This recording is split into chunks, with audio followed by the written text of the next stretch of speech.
What's up, Mark? How's it going? Hi Dan, good morning. It's good to be back in live with Dan after a hiatus for a while. I I'm know. Where you excited to be been? back. I missed it. Where you been? The people are missing you. I'm getting email after email saying, "Where's Mark? Where's Mark?" And but no, I'm glad to be back. Yeah, How's going, Dan? yeah, man, it's going well. Pumped up for today, and yeah, it's awesome. So you got a little bit of a heat wave going on there, huh? In Oh, India? India's been a little crazy. I mean, you can see Uh, this behind me. I've yeah, got like my own personal gigantic fan that's helping with everything else also. So nice. I like it. I like it. We have a little I heat got the wave here in Hawaii Texas. vibe. Yeah, there you go. I know. It's a nice dynamic background. Um, Absolutely. Yeah, we have a heat wave going on here in Texas. So next week it's going to be in the high 90s here, which I don't know what that translates to Celsius, but we'll just say it's hot. Okay. Let's just say it's hot, Yeah, yes. yeah, awesome. Cool. Well, today we have Nick Freiling. He's the director of InsightsHub. He'll be coming up a little bit to talk about that and his history and in market research, how he got started. Really interesting story there.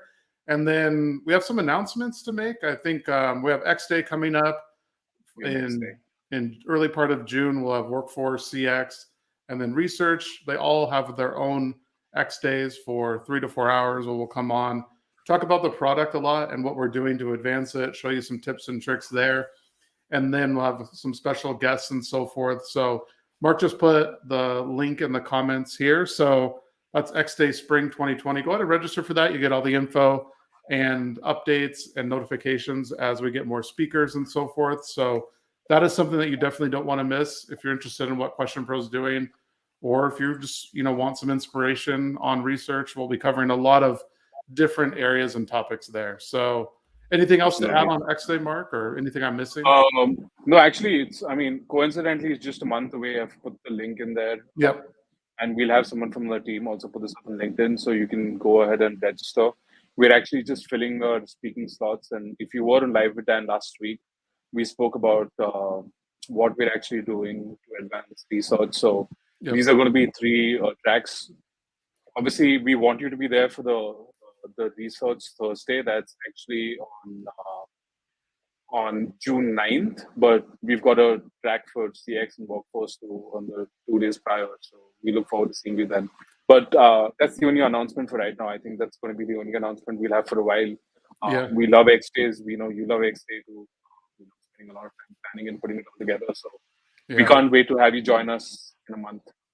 Yeah. That'll be a month that's virtual. So you can definitely join from anywhere. I know in October we're planning for a in-person X Day here, so Yes. in the Austin area. So be on the lookout for that as well. It's going to be an exciting event, and we actually get to meet in person. So we'll be enjoying that for sure. Absolutely. Cool. Well, let's go ahead and bring on the man of the hour, Nick. How are you doing, sir? Good. How are you guys? Doing awesome, man. Hey, Nick, good Welcome. morning. Welcome to your Amazing. first appearance on Live with Dan. I'm sure it'll be the first of many. So That's many. I congratulations. hope so. Yeah, I hope Yeah. so. I've watched every single episode. So, Oh, awesome. Wow. no, not quite, not quite. You've watched more than I have, then. That's good. Uh, awesome, man. So, director of Insights Hub, obviously, we can talk about that in a minute. What I want to get to is I'm always curious how people got their start in research. Can you speak to that a little bit? Yeah. So one of my first jobs out of college was at a market research agency. It's one of the biggest, or it was at that time one of the biggest in the world. I think that's Mm-hmm. they touted that a lot. So I Yeah. believe them. But I was on the survey team there. I designed, programmed, fielded, analyzed surveys on that team. Not for very long, but it was a really big team, surveys for some pretty big companies. That was kind of all through my education. That was kind of an industry I saw as pretty future proof, especially kind of, this is about 10 years ago. Right. A lot of the technology coming out, including QuestionPro at the time, new survey tools, like new conjoint studies you could do online, which was like brand new. Mm-hmm. Just a lot of cool stuff. I kind of, learned a lot of those skills at that job. Quickly though, kind of took my own path. Left that after I kind of learned everything I felt like I could learn. Right. Left that role, started my own agency doing similar work for much Mm-hmm. smaller clients. Started out kind of like a freelancer on steroids, doing survey design, Right. programming, any aspect of those. slowly morphed into a brand business in and of itself. We worked with I think a little over 1,000 different customers, Wow. or different clients. Yeah, so it was a lot of fun. I mean, it was A to Z. You know, some clients would come with the questionnaire they didn't want us to touch. It was perfect the way they got, or the way, you know, the way that they thought it was perfect when they sent it to Right. us. Other times we would get kind of a really basic questionnaire. You know, we would kind of refine it, optimize it. We would program all of those for our clients, field them for our clients, and then deliver some kind of report. Usually we kind of just had a standard report, but you know, as you know, users are always looking for different kinds of answers from this kind of data. So really Right. kind of got a lot of exposure to different use cases, different kinds of teams, UX teams, market research teams, et cetera. Yeah, So yeah, that's awesome. that kept me busy the past 6-7 years. Yeah, I bet. It sounds like it. And then, Yeah. so did you go to school for market research, or did you just did you just apply at this large, research company, and Yeah, get it, well, actually, or what happened how is did that is work? that yeah, that the research firm that I applied at, my employer before that did a project with them, Oh, okay, and I just thought that was fascinating. And I worked kind of managed that account with them. got We it. had to move cities. My wife and I moved cities, and I this company happened to be there, so they knew me. It worked out really well. But yeah, I mean, it still is an exciting space to me. But back then, it was especially, you know, it was all brand new, so that was really cool stuff. Yeah, that's awesome. That's awesome. And then I know the company you started, one of your main, I guess, client base, or even one after it, was startups. I'm curious, like, was that a conscious decision, or did you see the market evolving of like, hey, this is an unmet need? How did that come about? If you don't mind speaking to that a little bit. Yeah, yeah, good question. That's one of my favorite things to kind of talk about, because I didn't start out. I mean, it began like, you know, I didn't want to pigeonhole myself into like just this type of client. I kind of said yes to everything. Yeah. But over time, I learned that there was a lot of obviously for startups, there's a huge need for market research, Hmm. and even still, I think a lot of them don't realize how cost effective it can be to get a good project done. Right. And so a lot of people weren't really pitching that, and a lot of agencies at the time and still today, you know, they're pitching really, they're just very expensive. I mean, they do really good work, but it's usually out of the budget, especially for like bootstrap startups. Yeah. But most bootstrap startups, like the first hurdle is, you know, they pitch their idea to an investor, to an accelerator, and they come back and they say, hey, you know, great idea, but we need to see data. And they don't Yeah. have sales data, they don't have operational data, they have to go get survey data. And so that's kind of the first hurdle. So yeah, we really anchored on that, and it worked out. I mean, you know, what's nice about that is these startups, they get bigger, you know, over time, and they want to do Yeah. another That's true. survey later. So that was Yeah. a lot of fun. Some of them, you know, really ballooned. Others of them, you know, we did the survey. There was no demand for the idea. We never heard from them again. You know, which is Right. better to learn that in a survey than learn it after you go to market. So Right. Right.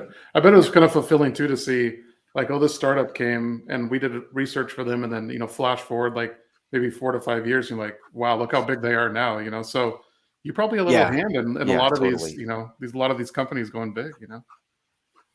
Yeah, yeah. Some of them, you know, I would see they would publish on their social media. They got, you know, like a huge investment round, huge investment, you know, and I would read the press release, and was kind of all Yeah. based around some of the research they did. I'm like, hey, that's the survey we did, you know, Yeah. and I charged, you know, Yeah. I gave them a huge discount on that, and then they raised, you know, 40 million bucks off. So it was interesting, but it was a lot of fun talking to a lot of Yeah. those guys, and Yeah. some of the client, like the individual people, have moved, you know, from company to company, and we worked with them, you know, kind of as they, you know, changed jobs and changed roles. Right. Right. Maybe you should have wrote like in the agreements, like, hey, if you get your Series A funding, like, I get a X% of that, right? Yeah. What's Awesome. funny is with startups, a lot of times they're like, you know, we don't want to pay for the project, but can we offer you some equity? And, you know, I'd have to know a lot more about the That's true. product. But Could be worth nothing, or it could be worth something, right? right, So who knows? Who there's knows? no in between. Awesome. Yeah. Awesome. Well, flash forward to now, or then you started work at QuestionPro, director of InsightsHub. How's Mhm. that been going? And maybe tell people a little bit about InsightsHub that don't know about it yet. Yeah, so that was it's a different role because, you know, InsightsHub is a product. I was Hmm. before it was a true agency. But I was excited by the product like the second that I learned about it, because it was a big need that several of my bigger clients in the past had frankly had asked about directly. Like, Yeah. you know, some of them we do like 15, 20 surveys for, you know, Right. and they just kind of be sitting in the dashboard. Um, and then the analysis they did or the insights they had would just be sitting in a shared drive, or unfortunately, like they'd just be sitting in inboxes, and that's kind of how we would go back and access them.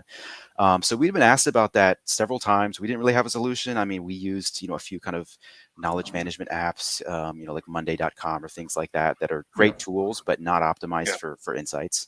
So Right. Yeah. that's kind of, it piqued my interest immediately. And I was interested in looking at working with product, not service. Just, I think over the years learned a lot about what people are looking for, and trying to productize some of that, and then just focus, work with the team that's building a product. It's an exciting, it was an exciting prospect, and it's been exciting so far. Yeah, no, that's awesome. That's awesome. What would you say, like in terms of obviously products have features and so forth, but more importantly, they fit a need or they solve a problem for a client. What are some of the maybe the let's go like the three biggest problems that Insights Hub helps to solve? Yeah. So, I mean, kind of this story. There's a story that kind of segues right into this first thing, which is anti-duplication, or like, less duplicated research, and not necessarily just like the same project twice, but there's so much overlap. You do a project on you might do this study on a particular consumer segment, and then you do a study on that consumer segment for a different product or a different purpose, but a lot of those insights, they overlap, and they should feed into each other. But so that's kind of one of the big things, and kind of a funny story on that is I definitely did a few times, and I don't know if I should even admit this, but we basically did the same project, 2 times for the same client, different Right. teams.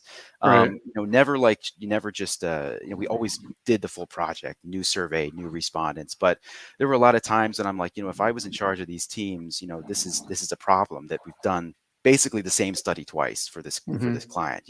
Sometimes they said something, other times it's like, look, this team is 400 researchers, they're just going to do it, and we did it. But at the end of the day, it's like I knew that there was a lot of wasted resources, wasted time. So that's kind of a big thing is all the research that's been done, not just the research that's done, but all the insights gleaned from those research, that's searchable, indexable, like as it happens through InsightsHub. So you launch a project, you develop insights or write narrative insights in InsightsHub. It's all searchable. So next time you go to launch a study on like millennials or whatever it is, you can look up like every project that's been done in InsightsHub to see, do we need to do this? Maybe we don't. If do we need to do it differently because we've already done this? So that's one. The other one is just that it's built for insights, which is, there's a lot of apps out there that help you organize data, organize research. They're not always built for insights. I think that's what I really loved about QuestionPro building this, because you guys know a lot about insights, more than almost anybody else that I know. Yeah. So those are the people who built this product. This wasn't like just strictly a developer team that kind of saw a need. This was like an insights team that understood exactly what was needed. So that's exciting to me as well. I think it was only 2 things. Yeah, there was only 2. The third, I guess, there's a lot of different things, but what kind of excites me right now is our integrations. So looking at the ways other apps integrate with InsightsHub. Researchers, a lot of our users use the QuestionPro suite. Some of them will also use an app that does a different thing, like a really, really niche thing, maybe with their product, that maybe we don't offer.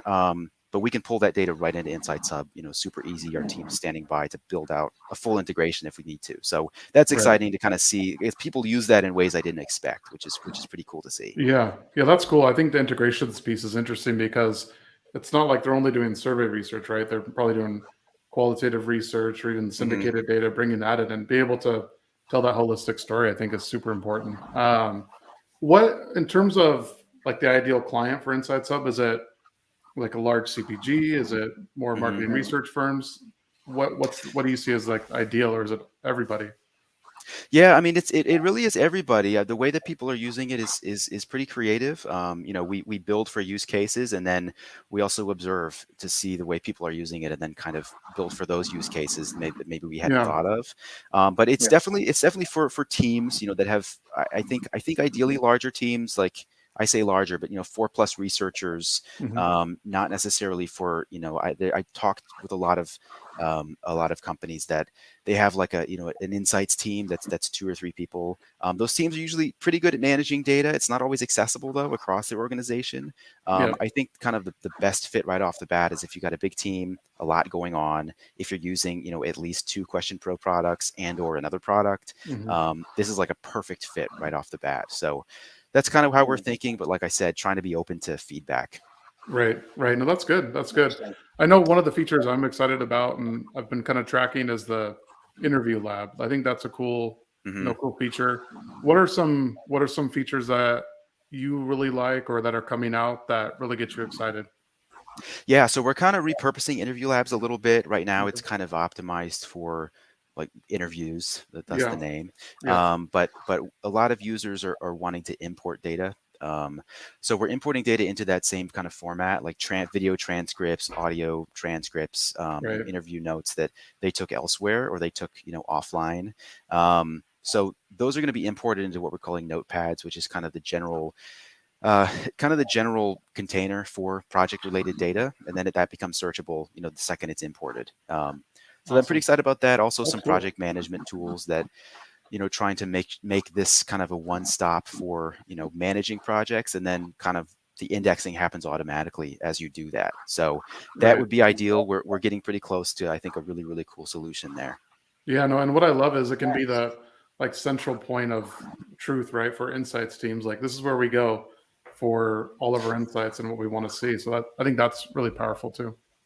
Yeah, But same. It's pretty cool. is that also accessible to even like the top management? I mean, if you're not even part of the research team, but if someone, for example, says that a product or a business owner can they Mhm. come in and say that I want to see what's happened in this and then decide if we should even go for this research. So is that accessible to the tool? Yes, yeah, absolutely. Yeah, there's full users and then what we're calling like viewers or portal users. They Okay. have full access to view any of the research, any of the insights. They can search, not edit the projects, but they can see all of Mhm. it. So yeah, we're excited about that. I think especially like executive level, I think especially insights. Insights is big, and it's Mhm. really it's. Mm. I think executives are thinking about insights, a lot, more than they think about a lot of other departments or a lot of other work that's being done. Right. So being able to see that right off the bat, I think is going to be pretty key. Interesting. Yeah, that's awesome. That's awesome. And then if people want to know more about Insights Hub, should they go? Mark, can you maybe put the link I for the? just I Oh, you did did? that, Okay, yes. cool. So you can go there and then definitely connect with Nick. He's obviously has a ton of knowledge about the space and the platform. So connect with him. Nick, I have a couple more questions before you go. I see a guitar in the background. Yeah, Yes. yeah. What's your favorite? What's your favorite song to play on the guitar? Oh man, anything. I actually don't play it much. I have 3 Okay. small kids now, and I don't have any time. So Maybe you play more I lullabies. play kind of just classics, classic rock. Nice. Mostly classic rock. Yeah, that's mostly because they're the easiest songs to play on the guitar. Is why. Awesome, awesome. And then I know we share a favorite common, a favorite band that's common to us, Dave Matthews Band. What's your favorite Dave Yes, yeah, Matthews yeah. Band song? Oh man, it's the classics like the '90s albums. Yeah. Favorite song. I mean, just the major Satellite is a great song. Yep. Yeah. I mentioned them about playing them, but they're really hard to play on the guitar. So Yeah, I know. very I've tried. complex music. Yeah. Yeah. I know I've tried it. I fail miserably at it every time. Yeah, yeah. Yeah. John Johnson wants to know, can you play it or is it a lie? Oh, I can play it. Yeah, I can play it. Yeah. Awesome. I'll schedule another a live. We'll do like a live music session one day. Okay. All We've right. actually Fine. had Dan's daughter come on and play like a holiday special last year. So Yeah. Nick, you're gonna have to top that, and Yeah, All right. I'll I have would to I'll definitely have to practice a practice. little bit. Yeah, We'll make well, a you probably competition watched out of that it. Yeah. episode. You've seen all the episodes, so you probably saw that Oh where she yeah, I came on. saw it. Yeah, yeah. No, Yeah, I yeah. got it. No, she did. She came on and played the cello during the Oh, did holiday she? time, Oh, some well, that's songs. much So cooler than guitar. So yeah, that's yeah. I don't even want to compete anymore. Okay. Awesome. Hey Nick, thanks for joining us today on Live with Dan. And yeah, don't be a stranger. We'll have you back for sure. Maybe get some updates on InsightsHub and different things that are going on. Yeah, awesome. Thanks for having me. Cool. See you soon, Awesome. Nick. Yep, thanks. All right. Awesome. So that obviously Nick Freiling, director of InsightsHub. So if you want to know more about that, check out the links. Obviously, you can search QuestionPro 2 and find more information about it.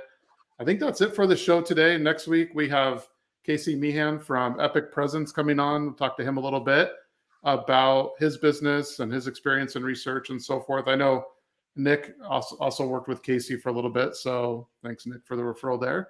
So he'll be coming on next Friday. Be on the lookout for that. And we have some exciting guests coming up in May. And then obviously X Day in early June. So with that, thanks for watching, everybody. And Mark, thanks for joining me as always. All right. We'll see you soon, guys. Bye. All right. Thanks, guys. See ya.